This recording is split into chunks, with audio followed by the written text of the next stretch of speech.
invitation. Thank you for having me. It is my great pleasure to be here today. I actually did participate in Nestlé workshop about 10 years ago in Berlin. So I can believe how many years ago this was already. But it's been a tremendous time for somebody who is studying food allergy because there have been many important developments that occurred over the past decade. So my objectives for this talk is to appraise different routes of immunotherapy for food allergy, to examine the evidence from large clinical trials, and identify the limitations of oral tolerance induction. So Susan has really set the stage for my talk this morning when she introduced the global burden of allergies and also food allergy. And this is the data from the US. And you can see that over a decade, there have been a steady increase in prevalence of food allergies from 3.6% in the beginning of 2000 to 5.1%. And these are estimate data from the national survey of different health conditions in the US. And then when looking at the specific foods, the most common food in the US for food allergy in children is peanut, followed by milk, then shellfish, tree nut, eggs, and finfish as the other foods.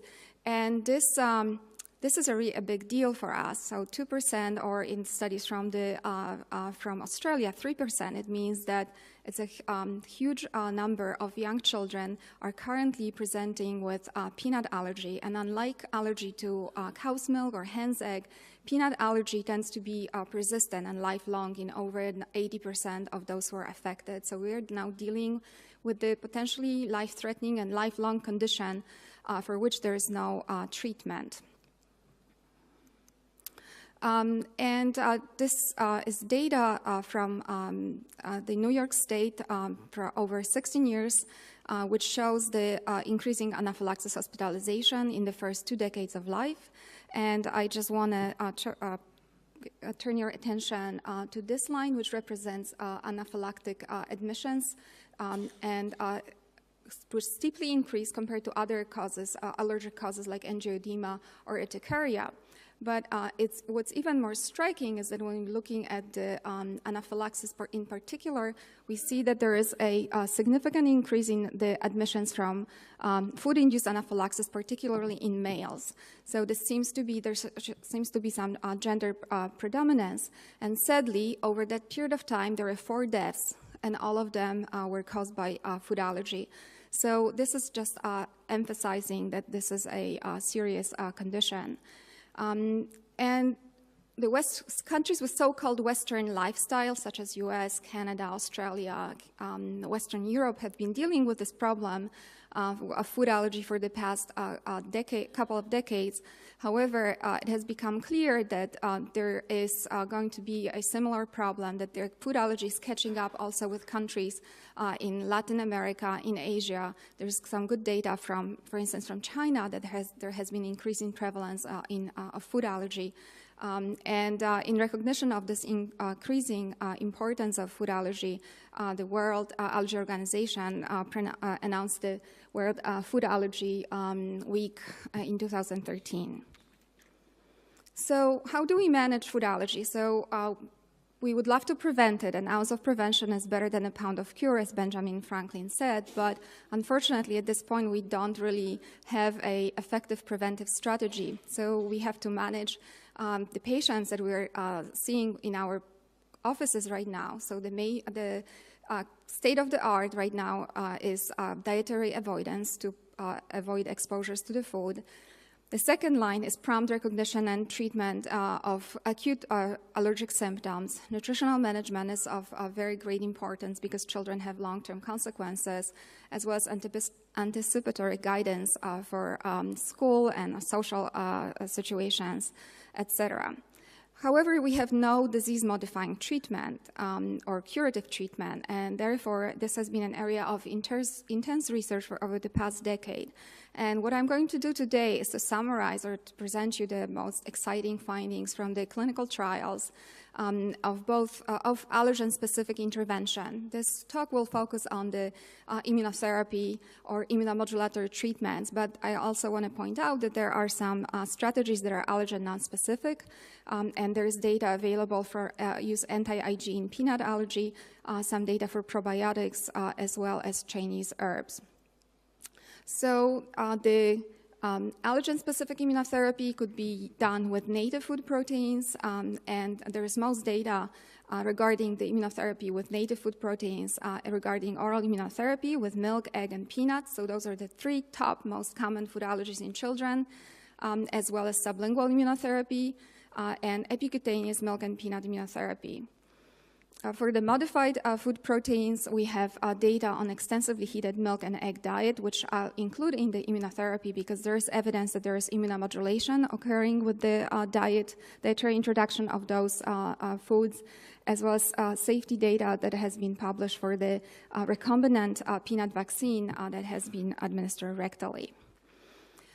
So when we talk about food allergy therapy, we have two major goals. We want to provide protection from anaphylaxis, and this is goal number one. And our ultimate goal is to restore permanent oral tolerance, which is the normal response, physiologic response to the ingested food. So protection from anaphylaxis can be accomplished through the desensitization. And desensitization is the first step, which is a temporary state of increased threshold for food allergic reaction. It is dependent on the regular intake of food or other therapeutic agents. So in most studies, this is daily administration. It does provide protection from life-threatening anaphylaxis. So for instance, if the patient can take 1/4 cup of milk every day, obviously they are no longer at risk for having reactions from cross-contaminated product. But it is a very dynamic state, and it can be affected or broken through by febrile illness, exercise, menstruation, pollen season, or even by taking the dose on an empty stomach. So children may have symptoms or reactions to the doses that have been previously tolerated when any of those factors are present. So it's very fragile. However, the tolerance, in contrast to desensitization, the tolerance is a permanent or long-term. It is independent of regular food intake, and it's unaffected by those augmentation factors. So we really are trying to understand the mechanism of desensitization and tolerance, and there are probably different mechanisms, but there must be some overlap, and they seem to be dose-dependent and duration-dependent, because with the longer duration of immunotherapy, you increase your chances of inducing tolerance.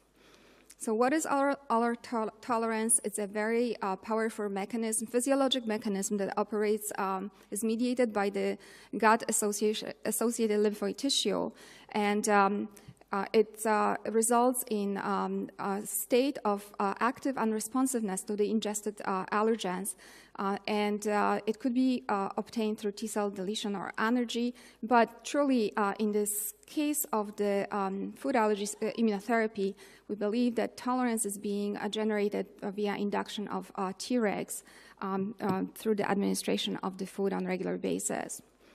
So as allergists, and I don't know if you come from different countries, and I don't know what are the standards of treatment, but in the US, the most common allergy treatment is given as subcutaneous injection. So in fact, there was a trial that has been performed in the 90s by Harold Nelson, who is the grandfather of allergy or immunotherapy in the US.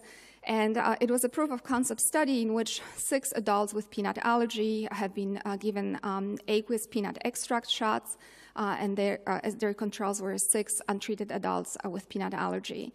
And it was a pretty rigorous design study with a double-blind placebo-controlled food challenges, which are the gold standard for diagnosis of food allergy.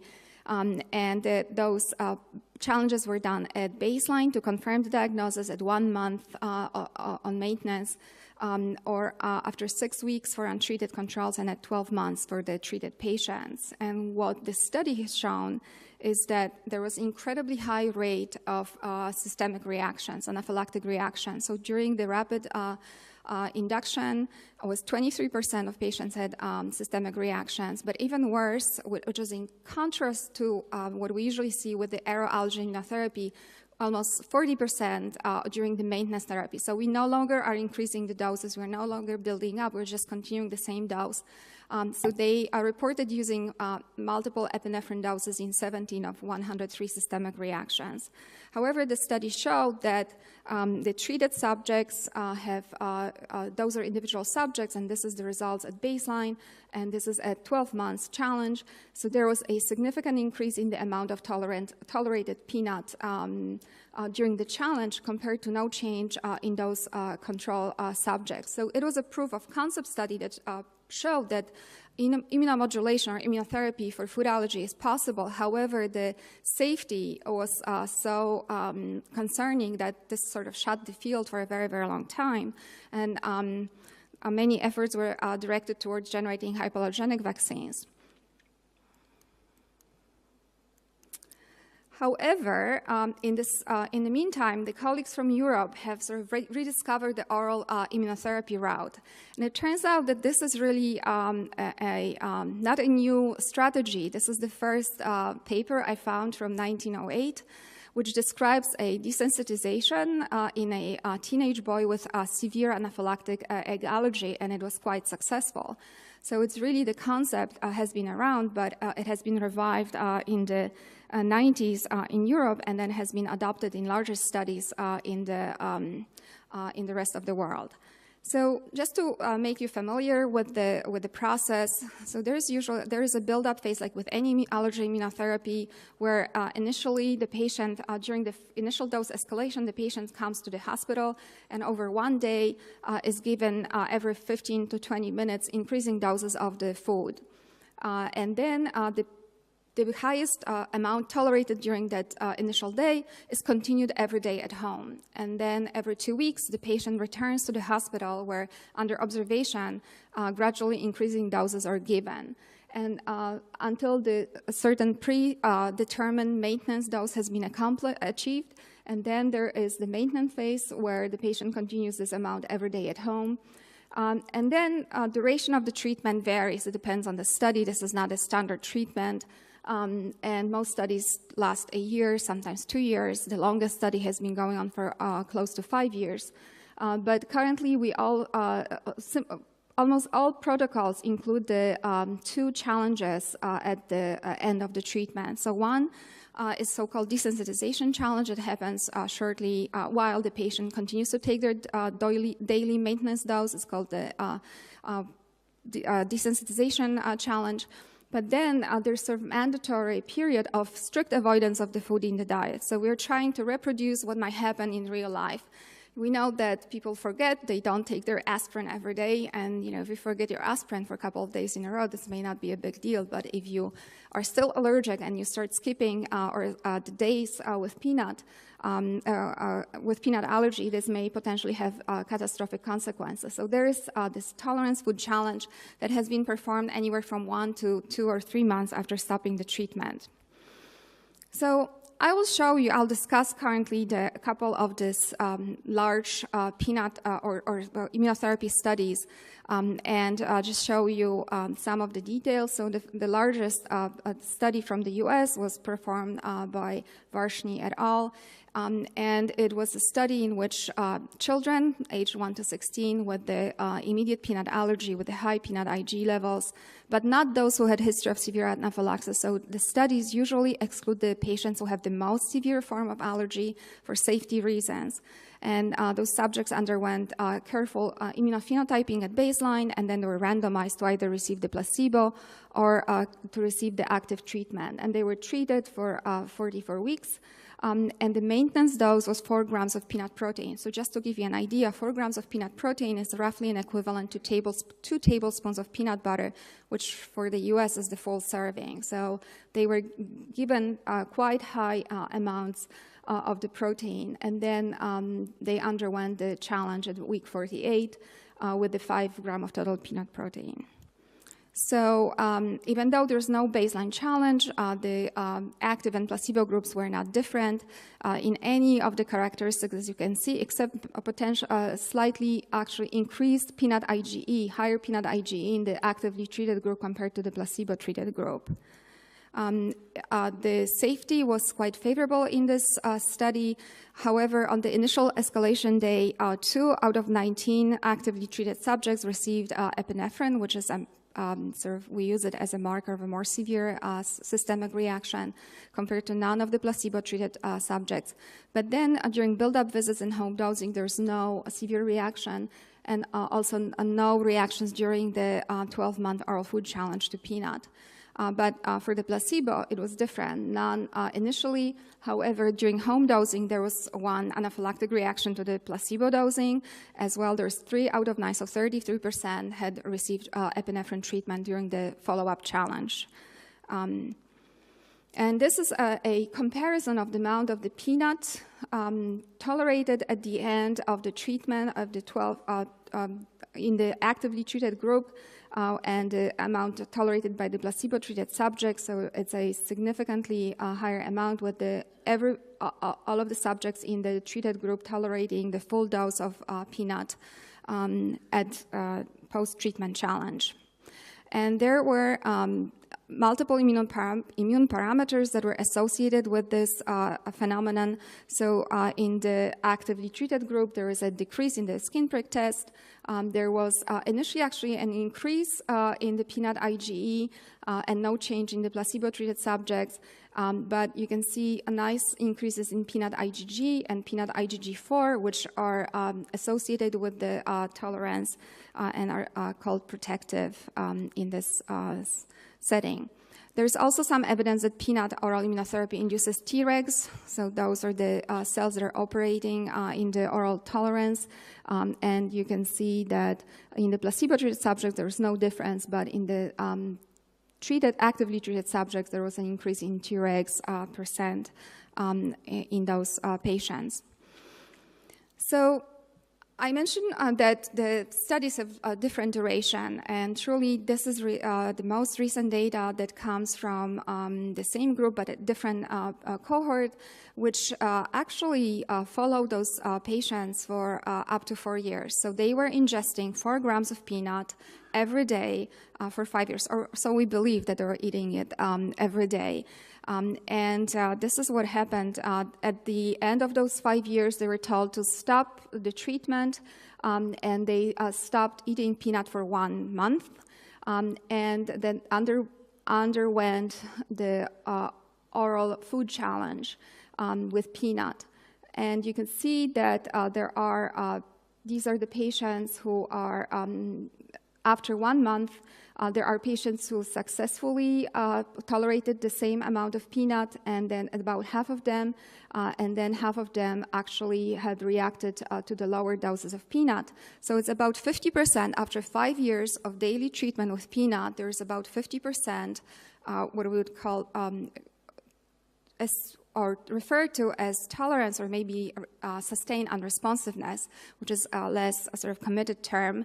But I also want to point out that even those who are considered treatment failures have tolerated a substantial amount of peanut. So this is really, we're talking about, 1 tablespoon of peanut butter. So this is substantially exceeding any amount from the accidental exposures from the processed foods.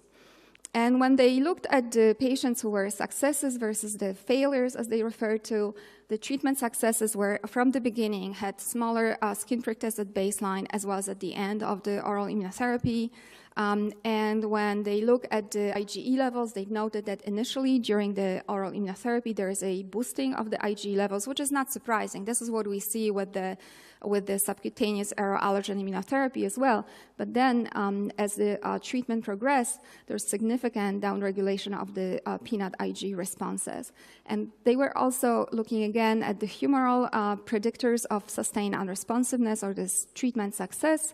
And they found that at baseline, patients who had lower levels of peanut IgE to total IgE were more likely to be successful in response to this treatment. And at the end, those who had lower levels of RH2, which is the major allergen in peanut, were more likely to be considered treatment successes. However, the question is, is 1 month enough? Is it really, are we satisfied to say that, if we show that people are fine after 1 month? And the study from Carrie Naidoo actually suggests that this may not be the case. I mean, that's a shorter study, but this is a similar dosing of 4 grams of peanut flour taken for 24 months. And after 3 months of the elimination of peanut from the diet after those 2 years, 65% of those patients lost protection. After 6 months, 85% of them lost protection. So it's really a wake-up call for us as allergists. And as we progress with this treatment, we have to also understand its limitations. So I want to also tell you a little bit about sublingual immunotherapy. And sublingual immunotherapy is definitely a very attractive concept, but it's limited by the amount or the dose of the allergen that can be given under the tongue.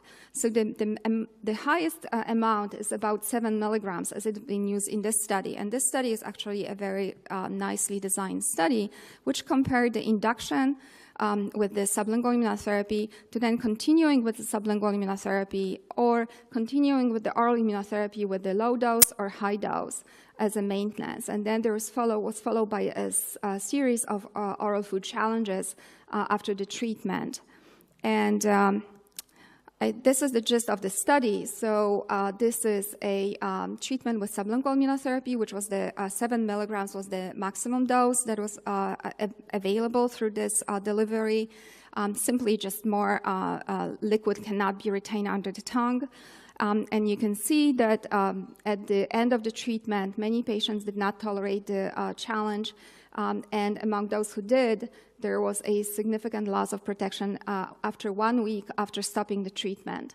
When you look at the oral immunotherapy, which involves much, much higher doses, so in the low dose was 1 gram, for the high dose was 2 grams daily of milk protein, you could see that the higher dose was a bit more effective in terms of inducing the protection as well as retaining the protection after the treatment has been stopped. But we also realized that clinical desensitization was lost in some cases within 1 week of therapy, again highlighting the limitation.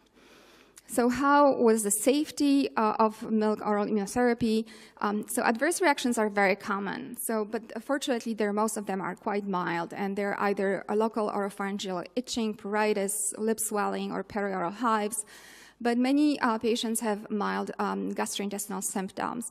Actually, the major reason for discontinuation from the trials have been listed as gastrointestinal discomforts, abdominal pain, or nausea, which is very much unpleasant. Interestingly, not the actual severe systemic reactions. But still, 4 children in this one study received epinephrine, and there was 1 flare in the eczema. And this has been sort of confirmed in the longer sort of open-label studies where, again, there's a 34% adverse reaction rate, with majority being local, but many patients having systemic reactions. And the authors concluded that adverse reactions were common and unpredictable. So this has to be weighed against avoidance and having some accidental exposures, which do happen. However, the rate of the adverse reactions in patients undergoing this treatment is much, much higher. And also, the long-term follow-up for milk OIT also highlighted the limitation of this approach, because I just want to draw your attention that only of 32 patients, only 8 patients had had no reported symptoms to the milk intake, and only 3 patients had unlimited intake of all forms of milk.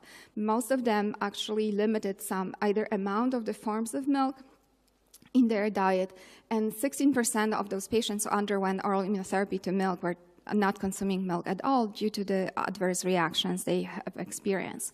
So this is still work in progress, and we have to get more information about the appropriate treatment protocol, who is the good candidate for the treatment, and how long the treatment should last.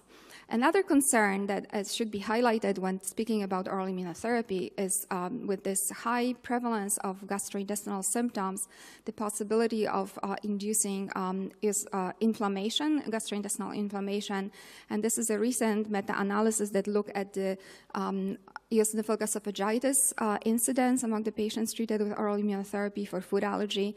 And the rates are quite low, up to about 5%, but this is still work in progress, and really this is something that we're now collecting data in a more systematic way, and also confirming by biopsy. So this is definitely a potential downside as well. So I want to move on to the topic that is really close to my heart, which is the baked milk diet. Many children who are milk allergic outgrow their allergy within the first 6 years of life. And this, there was an observation that has been made in the lab that children who outgrow milk allergy have IgE directed primarily at the conformational epitope. So the IgE antibodies are directed against the spots on the or epitopes on the protein, and those proteins can be sequential, like in this case, so made of the amino acids that are sequential in the next to each other, or made from the amino acids that are brought together by protein folding. And when you subject the protein to some kind of processing, and high temperature is just one such an example, but you could also use enzymes, hydrolysis, then you can see that this doesn't really have an effect on the binding to the sequential epitopes, which are retained. However, your conformational epitopes has been destroyed, and now the binding has been abrogated. So we hypothesize that the children with milder milk allergy will tolerate milk in the baked form. So this study has been designed to really reflect the American diet. So we were looking for baked foods that are easy to introduce at home. So we look at the foods like muffin and waffle, and they were extensively baked, so at least 30 minutes in an oven, we have not done the studies with the hard-boiled milk. This is not something that is ingested in the American culture, so it wasn't practical. However, when we look at the studies in the lab, we actually found that boiling for up to an hour doesn't really change much in terms of the casein allergenicity, but it does change significantly whey protein. So after 20 minutes of boiling, there is loss of IgE binding to beta-lactoglobulin and alpha-lactalbumin. So potentially, even having boiled milk might be feasible. But anyway, in this study, we've included 100 children with the suspected milk allergy, and those children underwent oral food challenges to the muffin and the waffle at baseline. 23 children reacted, so they were advised to continue strict avoidance. And those children, surprisingly, had pretty significant symptoms upon the ingestion of those baked foods at baseline. The majority, though, tolerated baked milk, and some of those children, when underwent subsequent unheated milk challenges, were found to be no longer allergic. But those were only the minority.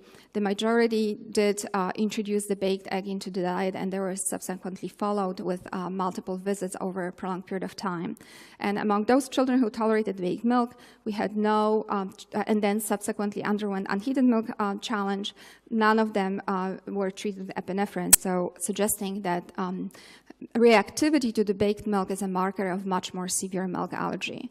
So we found that there is a change there's some modulation of the immune markers. So there was a decrease in the milk skin prick testing, as well as increase in casein-specific IgG4 in those children who are placed on the baked milk diet.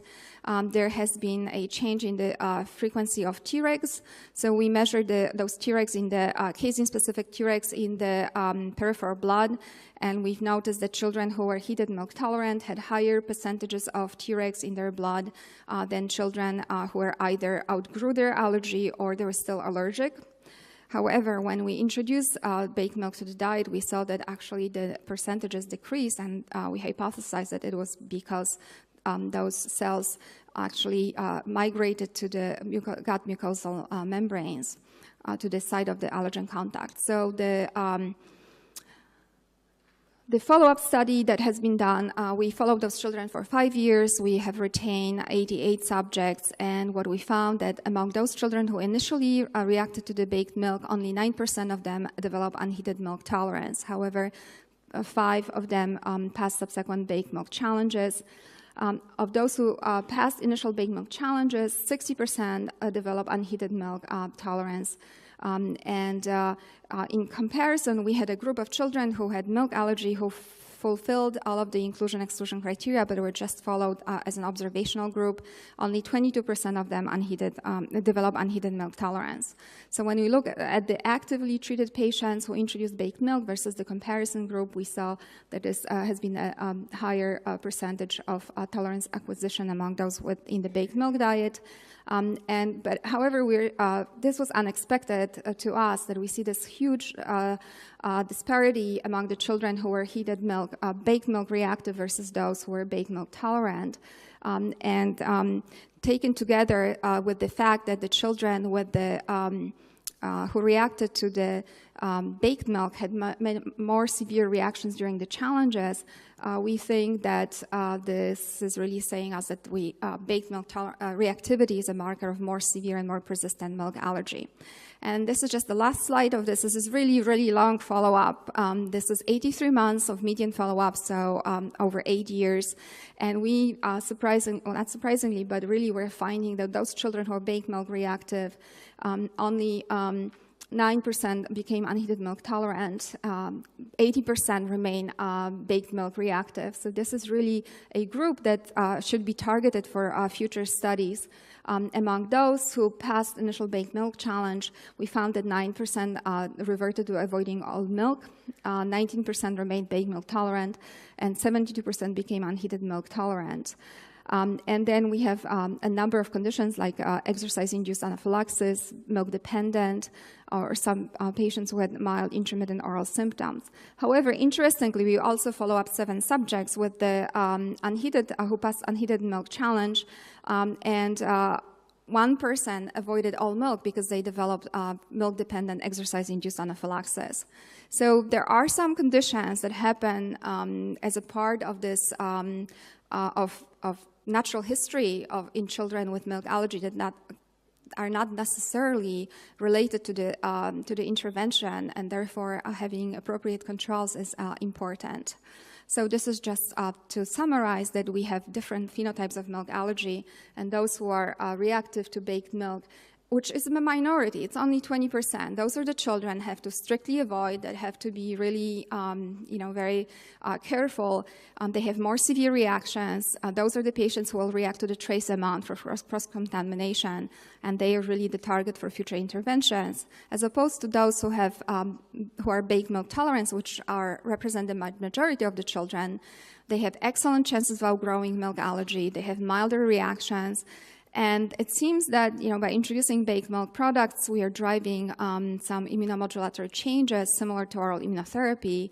And the fact that we saw this lower rate of tolerance acquisition among those children who are strictly avoiding milk suggested that this may be actually counterproductive.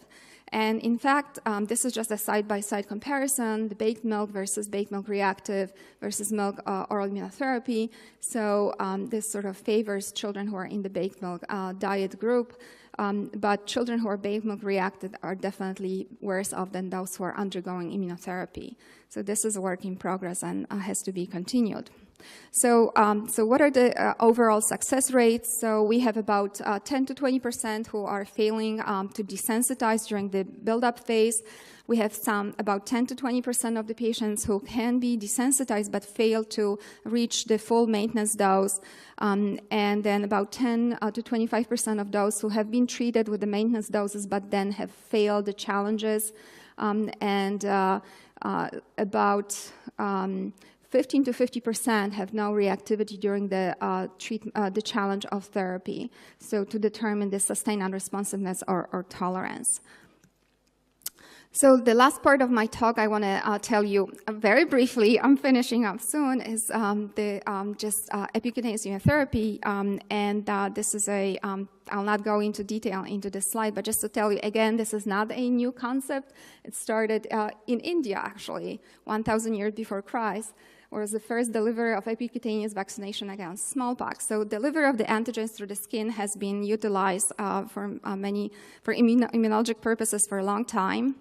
And let me just get through this slide quickly. We know that, as Kristen mentioned, that sensitization through the skin does occur, and the superficial epithelial trauma results in the induction of Tregs and Th2 response. So it stands the reason that when you can sensitize through the skin, you could probably also desensitize through the skin. This desensitization, the antigen application can be accomplished either by tape stripping of the skin, so the skin barrier has to be somehow compromised, or by cutting the skin, scarifying it, or by using this special delivery system, which essentially retains a lot of moisture, and then the allergens will be absorbed through epidermis and dermis, this is just showing you the results of albumin that has been tagged with the fluorescent protein. And when it's applied on the intact skin, there is no antigen penetration, but when the skin has been stripped, there is a significant antigen penetration through the dermis. So this is sort of taking us to the epicutaneous immunotherapy for milk allergy. With the small study has been done in France with the milk patch that has been used in children from 3 months to 15 years of age. And there has been a readout that has shown that there has been an increase in the amount of milk tolerated by those patients. And also, interestingly, in addition to the skin irritation, some of the subjects reported also gastrointestinal side effects, which personally convinced me that this delivers the antigen trafficking to the gastrointestinal tract. Just very briefly, I want to show you the results of the epicutaneous or EPIT immunotherapy for peanut, and this is a international study, with children who, it's a rigorous study with the patients, 54 patients, 28 in the active and 26 in placebo group. This is just a design in which patients undergo challenges and are being treated for over a year. And the younger children have their patches applied on the on their upper back, and the patches stay on for 24 hours. The older children have their patches applied on the arm, and then the patches are taken off by parents at home, and the sides are being rotated. And these are the overall results from the study, where there has been a increase in the amount of tolerated peanut during the challenge from baseline, from 6 months to 18 months. There has been, however, this favorable response was much more pronounced in children, younger children, 5 to 11 years of age, but there was no response in adolescents. So at least 10-fold increase over baseline amount of tolerated peanuts. So this is really showing that children, younger children, may be a much better target for those interventions, and has been seen also in other studies of oral immunotherapy. And this shows that patients who, the children, especially children, there has been a significant immunomodulation in terms of the IgE as well as IgG4 increase in children, but not in adolescents. So this may have to do with the thickness of the skin, or perhaps the body surface area and the total dose that has been administered. Kirsten Bayer has mentioned about the Lactobacillus rhamnosus GG, LGG, that has been studied for prevention. So there has been one study on treatment, and the positive study which showed that from Italy, which showed that children who received extensively hydrolyzed casein-based formula supplemented with LGG, both in the IG-mediated as well as non-IG-mediated cow's milk allergy, have increased rates of tolerance by 12 months. However, there were other studies that have been negative for use of probiotics in treatment of food allergy, including the study that has used the same different strains and different bacteria, as well as the same bacteria.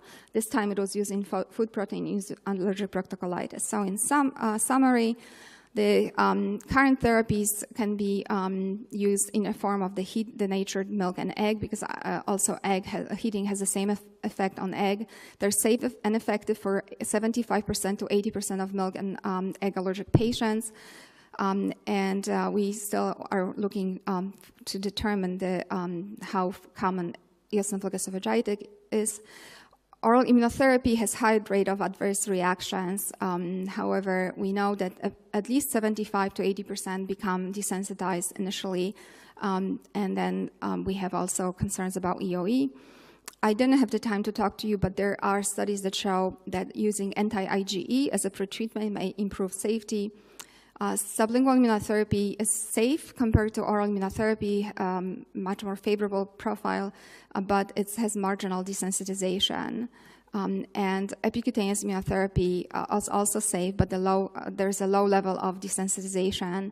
It's at least 10-fold less than OIT. However, there needed to be longer term and higher dose clinical trials, and there's no reports of EOE, and it's usually well tolerated and less intense than the oral immunotherapy. So thank you for letting me speak for such a long time. I'm happy to take any questions.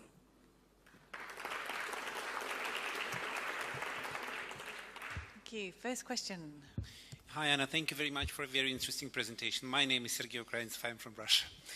My question goes to different proteins. There are very interesting results about the baked milk study. But did you have a look at to what extent whey proteins and caseins in milk share their epitopes, and therefore which proteins might be responsible more for the failures? Is it due to caseins or wheys? Yeah, it's casein. Those who have higher levels of IgE antibodies to casein are less likely to tolerate baked milk. And similarly, in hens, egg white, those who have higher levels of IgE to ovomucoid are less likely to tolerate it. And those two proteins are much less change, or, casein doesn't really have like a fixed conformation, so it doesn't have a predominance of the conformational epitopes. You really don't change them that much. Okay, thank you. We have a question down the back. Hi, thank you for your talk. I'm Kate Maslin, allergy dietitian in the UK. I was interested in the 9% of children who were baked milk tolerant who then continued to avoid milk. Did you have any feeling as to why that was? Right. So actually, yeah, thank you for this question. I was really trying to speed through this, but those were the children who actually had no problem. So this diet is very well tolerated at home. We've been very concerned about it. We followed the growth, we followed intestinal permeability, we followed chronic allergic conditions, and there's no increased rates in children who add this to the diet.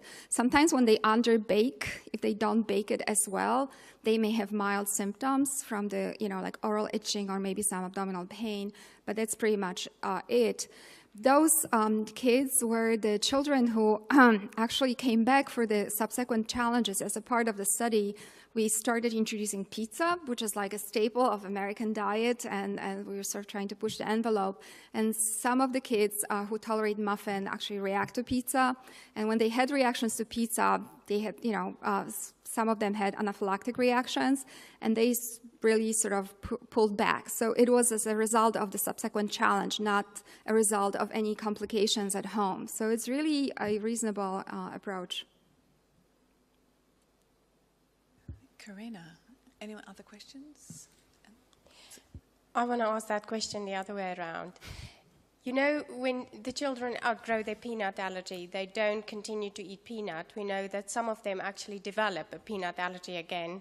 This may not be the scientific way to put it, but anyway, in clinical practice. So if you have you had kids who passed the baked milk challenge, did not continue to eat baked milk at home, and then lost their tolerance to baked milk again?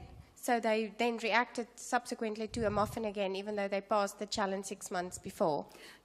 That's a good question. I don't think we had kids like that. We have, so I'll tell you, this is a,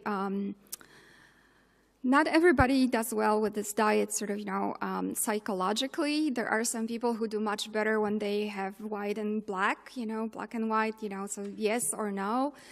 This requires, a lot of education and a lot of, judgment, so which products are okay.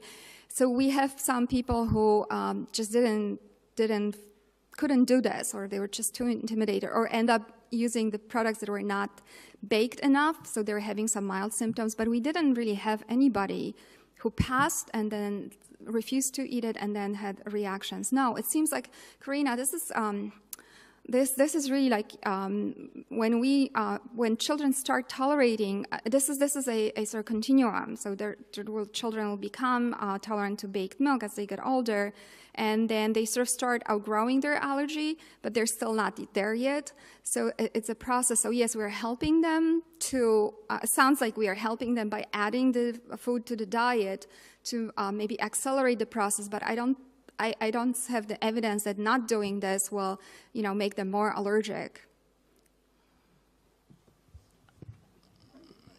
I had a question here, but have you got a quick follow-up question? No? Okay. Question over here, thank you. Sorry, it's working now. We don't actually do baked milk challenges to diagnose cow's milk allergy. And so my question often is, how do we know they've outgrown their allergy or become tolerant to baked milk when we don't actually do that challenge right at the start? They might have been baked milk tolerant right from the word go. Well, we know, like with the older children, you're right. I mean, the only way to know it, like you have to do those challenges prospectively. But we have another study, follow-up study going on right now, and we know that when we follow them over time, some of the kids who reacted to pizza now will start tolerating pizza later on. Now will start taking higher doses of extensively baked protein. So it's a change. But you see that those who are reactive to the baked milk, they're pretty solid. There are very few of them that will change over time. So that's I think it has been one of the really like a biomarker, almost not a biomarker, but a marker of a much more severe milk allergy. Okay, now you can ask your question. Yes. I am Dr. Sanjay from Lucknow, India. Ours is a lactophilic society actually. For generations we are passing on this milk tolerance to our future generation children. So in our society, the new recommendation, introduction of raw cow's milk not less than 12 months. So late introduction of cow's milk. If this is implemented, will this increase the allergy, cow's milk protein intolerance, or it will decrease the cow's milk protein intolerance in such a society? When you said that this is the recommendation is to introduce raw cow's milk? After 12 months of age, not before 12 months. This is the recent recommendation by all the society, WHO as well as American Academy. I mean, it may be too late for to introduce it. I think we need some more data. It's raw milk. You're talking about like raw milk, Yes. not non-pasteurized, unmodified milk. Yeah. Unmodified. Yeah, and usually, traditionally, it has been introduced in India earlier, like before this recommendation. What was Otherwise, the there are mostly children are on exclusive breastfeeding for first 6 months, then they introduce milk. But most of the mothers introduce cow's milk early on also, even before 6 months. Okay, so actually this may be, it will be very interesting to see, maybe detrimental. There is one study, and correct me if somebody knows more, the study from Israel that Itzhak Katz has done that showed that very early introduction of milk, protein into the diet may be actually protective. So I'm always sort of skeptical of such changes to the traditional feeding, because when we started messing up with the traditional feeding, we've seen this incredible increase in peanut allergy. Atul. Yeah, Atul Singhal, London. I think there's two issues being mixed up here. The using cow's milk beyond the first year of life is a global recommendation, and it's to do with iron loss and the protein content and so on. That's not the same thing as avoiding cow's milk protein, which comes from other sources. So there's two different issues. So I don't know whether they make any difference to long-term cow's milk allergy rates, but the recommendations for different reasons. I think there was a question over here too, thank you. Well, this is Dr. Shears from Bangladesh again. There's a WHO recommendation that the cow's milk shouldn't be given before one year of age, 12 months. And from your paper, it seems that it can be given earlier to desensitize from cosmetic allergy. Now, which way should we move? What should be the age when cosmetic can be started, whether the WHO is a recommendation or not? At what age it can be started? So I'll tell you what's being done in the U.S. In the U.S., most children are being fed with the formula, with the infant formula in the first year of life. But the cow's milk products are being introduced earlier. So, yogurt and cheese and milk in the baked products is being introduced much earlier. So there are two different questions, like if we're talking about liquid milk. I'm not really talking about cow's milk products. I want to know exactly when cow's milk can be started, whether baked or unbaked.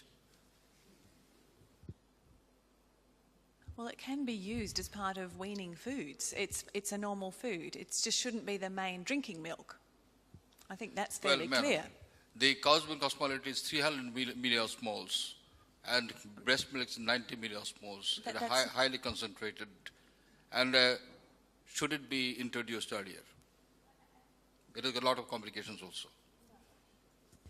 As I just said, it's a food. It can be introduced as part of weaning foods, just not as the major drinking milk.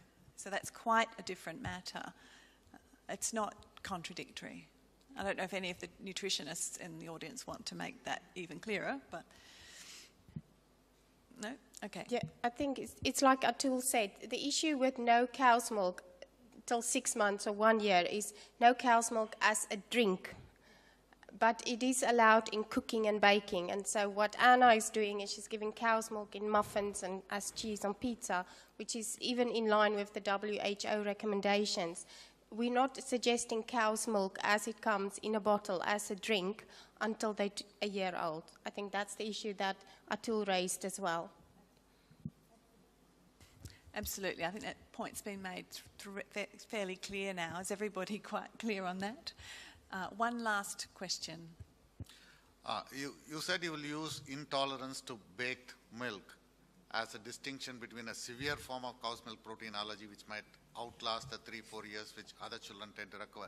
At what age do you make the distinction? Is it something which you make before 1 year of age in cow's milk protein allergy? In your studies, what age did you try the baked milk and then discover these are the ones who are intolerant to baked milk and more severe ones?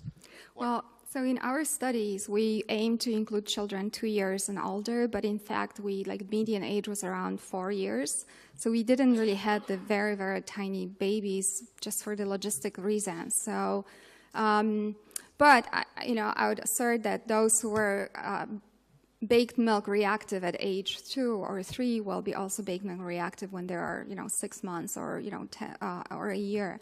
There is no age limit.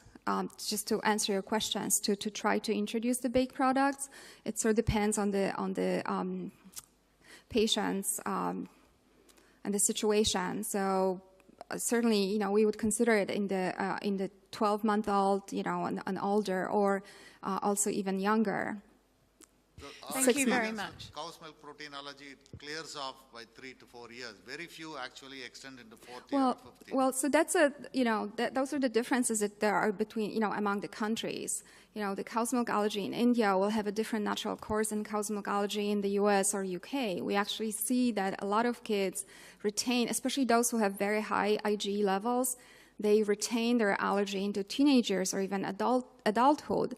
So I think, you may be seeing a change, over the next decade. You will be seeing different patient populations. But, if you are going to introduce so in your situation, maybe that if you introduce milk and the child has a reaction, when they're a year or 2 years old, then the next step would be introduce it in the baked product, to see, because it would be about 80% chances they would tolerate it and maybe actually beneficial nutritionally, as well as in terms of the long-term development of tolerance. Thank you very much, and I would like you to join me in thanking Anna again for this presentation.